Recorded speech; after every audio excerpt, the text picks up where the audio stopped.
Što? O čemu pričaš? Ramiro mi je sve rekao. Znači sad ćeš rolati s Nikom? Ma ne, nikako. Nego neki dan sam srela Ramira i nisam znala što bi i niko je prolazio i... Pa si ga pitala. Lagala si mi. Rekla si mi da nemaš partnera i da ćeš rolati s Nikom. Ne, ali nisi u pravu. Daj da ti objasnim. Ne želim ni čuti. Sad ja moram rolati s Ramirom. Ne, ali daj da ti objasnim. Stvarno nisam... Ne želim to slušati, Ne, pusti me.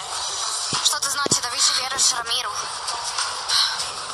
Gletko je tu, tvoj partner. Jesam krivo čuo ili si rekla da skupa rolamo? Ne, to je rekao Ramiro. I najgore je što moja najbolja prijateljica vjeruje njemu. Dobro, to se događa kad se laže, zar ne? Ne brini se, proći će ju.